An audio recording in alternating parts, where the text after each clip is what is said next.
If Alex is gone, then this house belongs to me, right? Huh? What are you talking about at a time like this? Aren't you sad as a mother? I'm sad, but I need a place to keep living. Anyway, from today, this is my house. You don't have a room anymore. I was astonished that I didn't even feel like getting angry anymore. Fine, I'll leave then. Saying that, I packed my things and left. My name is Eva. I'm a 29-year-old remote worker. I've been married to Alex for 3 years. We still don't have children, but we continue to live happily like newlyweds. Since I work from home, I used to take care of most things. My husband always enjoys the meals I cook, so it's a blessing. But when I'm busy with my remote work and deadlines, he helps with the housework and supports me. That's how we had a very happy life. By the way, we have a good relationship with Alex's younger brother, John, and his wife. And we often went out for meals together as a group of 4. John and his wife were newlyweds, so they were always in a friendly mood. Well, the same goes for my older brothers, although they sometimes tease us. We have a lot of common topics and enjoy chatting and having fun together because we were around the same age. However, there's one problem that bothers all of us. That is my mother-in-law. My mother-in-law is incredibly selfish and arrogant, causing trouble for everyone. As for John and his wife, I felt sorry for them because they had suffered a lot. One day, it was John's birthday, and it seemed that my mother-in-law took John and his wife to a sushi restaurant, promising to treat them to high-quality sushi. My mother-in-law went ahead and ordered whatever she wanted at the restaurant, telling John and his wife, "Go ahead, order whatever you like." They took her words seriously and ended up placing quite a few orders. However, when it came the time to pay the bill, my mother-in-law exclaimed, "Oops, I forgot my wallet." And it seemed that in the end, John and his wife had to pay a substantial amount of money from their own finances. John, who wasn't satisfied with being forced to pay despite it being called a gift, apparently approached my mother-in-law later to remind her about it. However, she simply remarked, "It's nice that we got to go to such an upscale restaurant," and didn't contribute any money at all. By the way, there was a similar incident that almost happened to us on my husband's birthday. At the time, we had already heard about it from John and his wife, so we decided to invite my father-in-law to join us. Instead of going to an upscale sushi restaurant, we opted for a regular sushi place and enjoyed a more modest and down-to-earth dining experience. I remember how my mother-in-law, with a dissatisfied expression on her face, reluctantly ate the sushi, and she couldn't indulge herself since my father-in-law was present. Well, when it comes to birthdays, it's only natural for my father-in-law to offer to cover the expenses. In a way, it's a matter of pride for him. But for my mother-in-law, it's an additional expense from their joint income. At that time, we're spared from paying, but since then, my mother-in-law has become excessively critical towards me. Moreover, she knows that I work from home, so she has visited me several times without prior notice. At first, I tried to handle the situation, but eventually, I realized it was becoming unbearable, so I started pretending not to be home. Fortunately, the place where my husband and I live is an apartment with a video intercom system, so we can see the person's face. If my mother-in-law comes, I can simply ignore her. Once my mother-in-law realized that I was intentionally ignoring only her, she began covering the intercom camera with her hand, creating a black screen, and pretending to be someone else saying, "It's a post office," in an attempt to enter our place.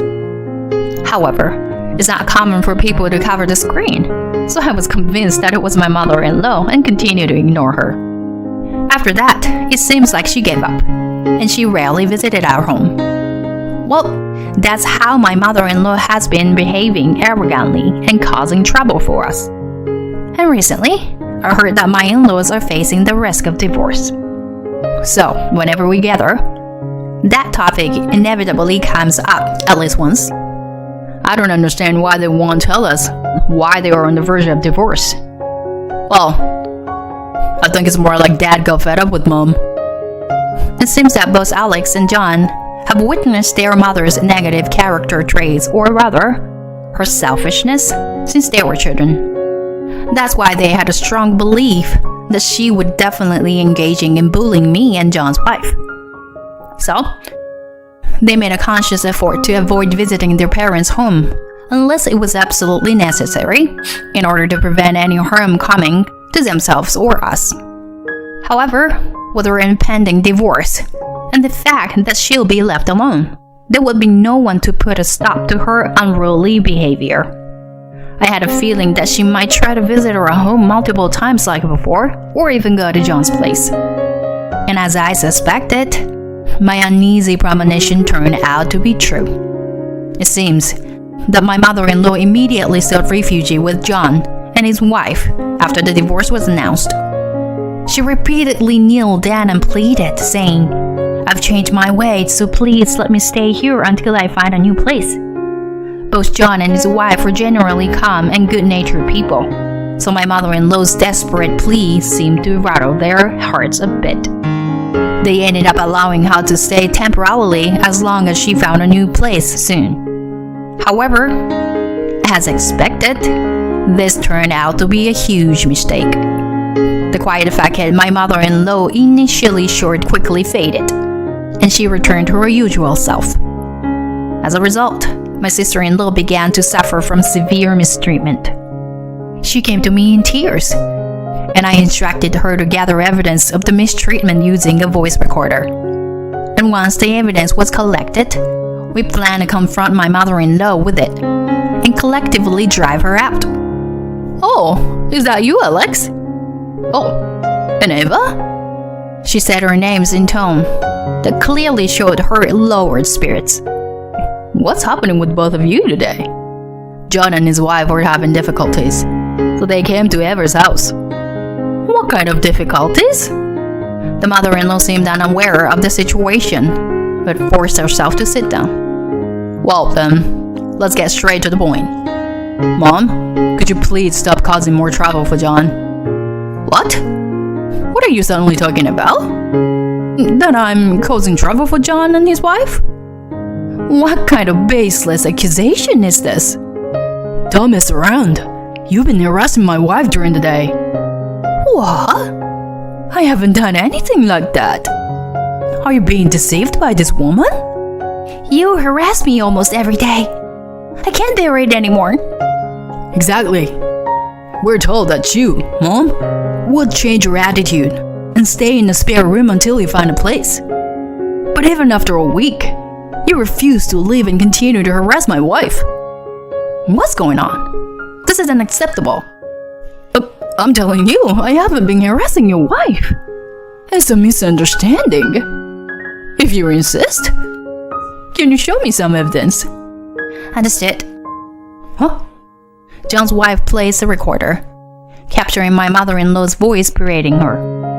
The recording contains numerous instances of my mother-in-law verbally mistreating John's wife. "Mom, even with this, you still claim you haven't been mistreating my wife?" "Well, this is, you must be imitating me in a cowardly way." My defiant mother-in-law tries to launch at John's wife, but John blocked her. "Enough is enough. Taking advantage of people's kindness and doing as you please. We're cutting ties with you, Mom. Pack your things and leave right now." "What? Then where am I supposed to go?" "Well, how about we go to a real estate agency now? Let's find a place for you to move in immediately. We'll gather your belongings and arrange for you to stay at a hotel." Wait a minute. We're serious about this?" "Of course we are. That's why we came here in the first place." Then, with John and his wife, we got rid of my mother-in-law's belongings. We quickly sold any items that seemed valuable among the unnecessary things and used the money to fund my mother-in-law's relocation. My mother-in-law was in a state of panic, as the four of us took decisive action to evict her without any further discussion. Unluckily, we found an apartment with immediate availability and affordable rent. My husband immediately had my mother-in-law sign the contract and decide on the move. Afterwards, we had her stay at a cheap hotel, and our role was complete. We received heartfelt gratitude from John and his wife once everything was settled. We celebrated the successful eviction of my mother-in-law. But we were soon defeated by her new ways of causing trouble for me and my husband. It happened one day when I returned to the apartment after grocery shopping. As I approached the entrance of the apartment building and tried to use the key card, I noticed someone collapse there. "Oh no, are you okay?" Hastily rushing over and checking if the person was conscious, she then lifted her face. Mother?" To my surprise, it was my mother-in-law. Eva, help me. Wait, should I call an ambulance? Water?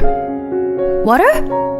It seemed that my mother-in-law hadn't eaten or drunk anything for quite some time. This area was the entrance of the apartment building, and during the day, many residents were coming and going. Some people looked worried and others frowned, mistaking her for a drunk. Unable to leave her there, I offered her my help and brought her inside the house. So, she just ate her full and fell asleep, huh? I'm sorry, but leaving her there would have caused trouble for the other residents. No, it's not your fault, Eva.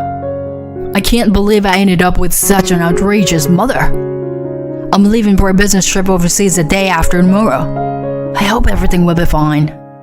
That is a concern, but, well, your mother has her own apartment, so I think she'll be okay once she gets back there.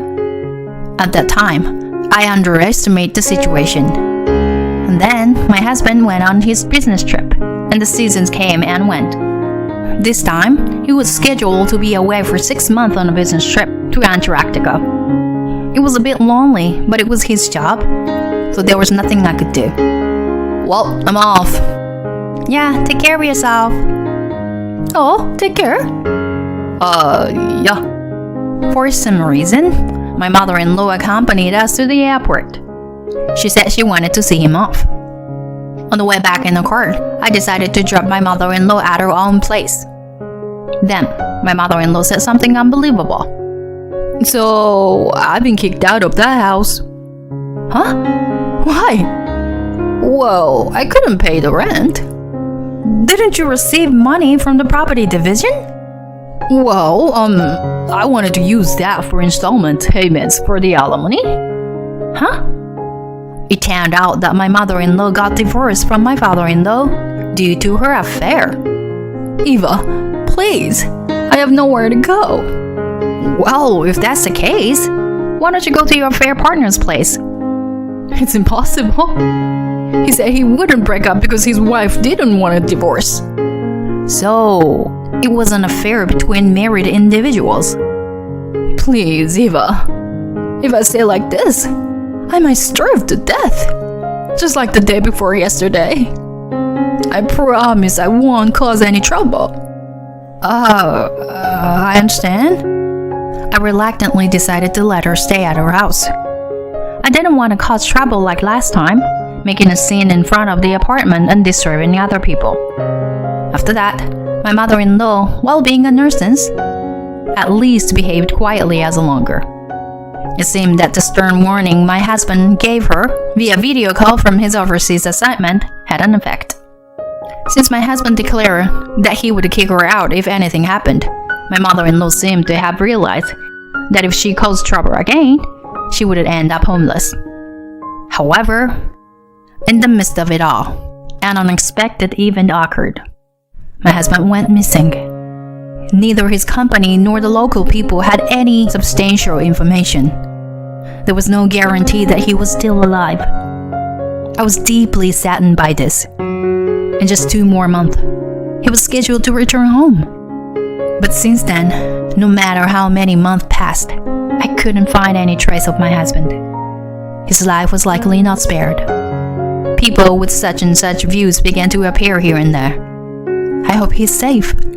While thinking that way, somewhere deep in my heart, I also started to feel that it might be hopeless. And at that moment, my mother-in-law started to say something outrageous.